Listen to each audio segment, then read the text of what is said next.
October 24, 2020. The world watched as Jack Ma, the visionary behind Alibaba, and once the richest man in China, stepped onto the stage. He was days away from rewriting financial history, with the launch of Ant Group, the biggest IPO the world had ever seen. But then, something happened. One single speech, a few bold words, and Jack Ma vanished. No IPO, no statement, no trace. In the blink of an eye, $900 billion in market value began to crumble. Alibaba's empire trembled. Rumors spread like wildfire. Had he been silenced, punished, or was it something deeper, something darker? And then, almost 5 years later in 2025, Jack Ma returned, smiling, quiet, different. But the question still haunts the world. What really happened during those missing years? And why has he chosen to come back now? Official Chinese media reports confirm that after his disappearance, Jack Ma resurfaced only briefly in 2021 through limited public appearances. Let's rewind. October 2020. The Bund Finance Summit in Shanghai. The room was filled with China's most powerful financial regulators, and standing before them was Jack Ma, the billionaire founder of Alibaba, the man about to launch the biggest IPO in world history, Ant Group. But those closest to him were worried. They knew what Jack was about to say, and they knew the risks.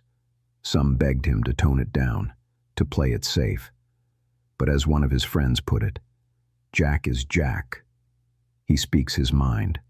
So he walked onto the stage, smiled, and began. After a few polite greetings, the tone shifted sharply.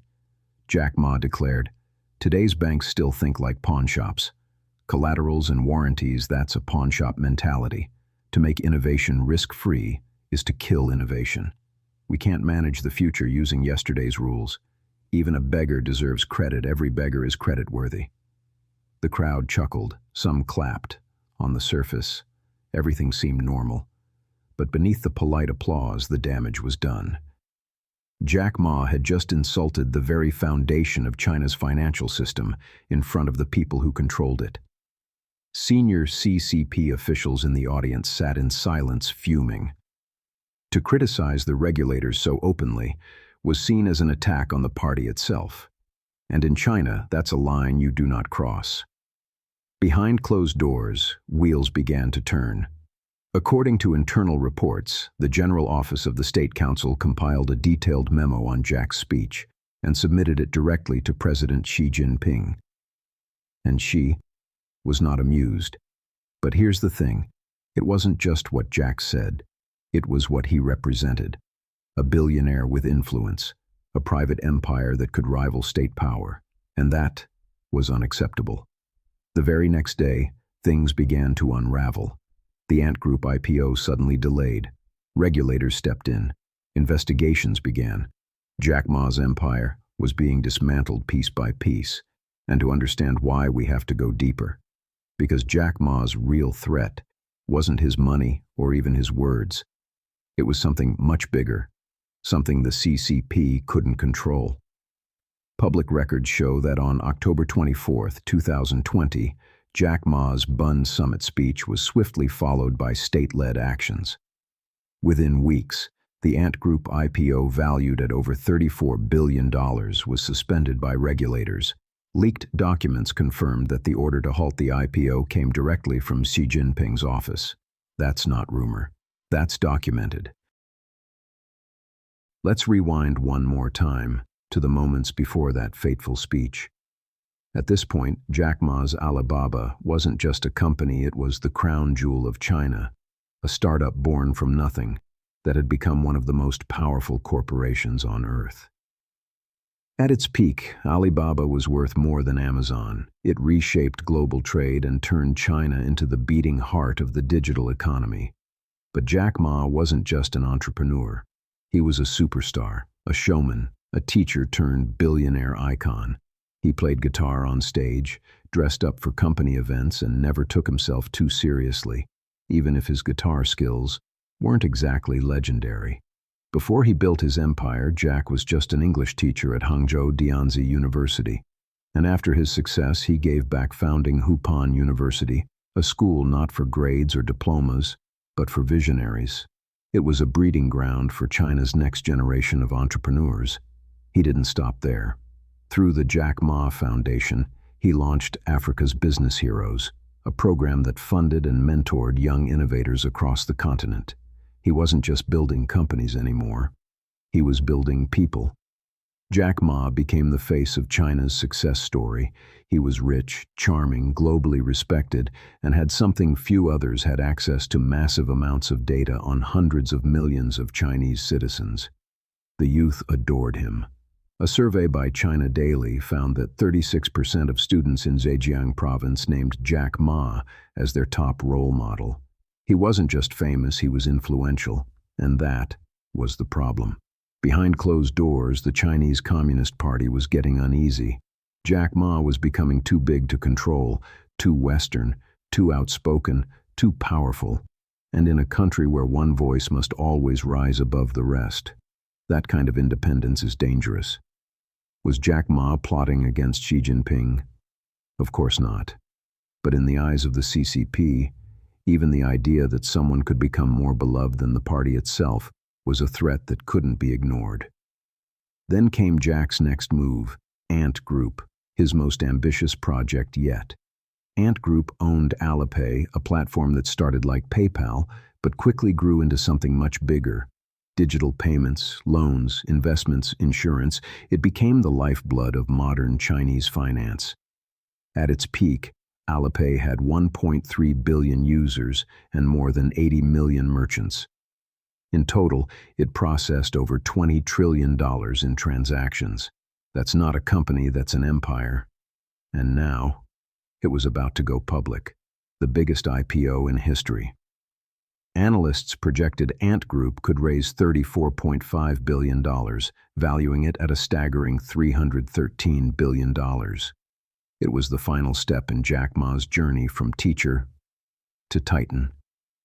But for the CCP, it was a step too far. Because if Ant Group succeeded, Jack Ma wouldn't just be China's richest man. He'd control the data, the money, and the influence of an entire generation. And that's when everything started to fall apart. The timing couldn't have been worse, because what came next would become Jack Ma's worst nightmare. The fall. After Jack Ma's speech, the fallout was swift and brutal. Within days, the reports reached the highest level of power, President Xi Jinping himself. Xi was deeply unsettled. Jack's bold criticism of the banking system wasn't just seen as arrogance, it was viewed as a challenge to the system itself.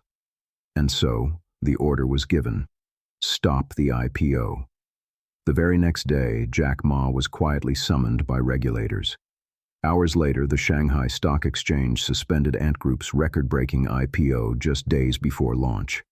What was supposed to be the biggest financial debut in history vanished overnight. Regulators launched investigations, investors were refunded, and within days, people started noticing something else. Jack Ma was gone. At the grand finale of Africa's Business Heroes, Jack was suddenly replaced by an Alibaba executive. Officially, it was due to scheduling conflicts. But for a man as public as Jack Ma, that excuse didn't add up. Behind closed doors, his empire was beginning to crumble. The CCP was moving in piece by piece. In April 2021, Alibaba was slammed with a $2.8 billion fine for monopolistic practices. Their crime? Forcing merchants to sell exclusively on Alibaba's platforms. And while that was technically true, it had been true for years.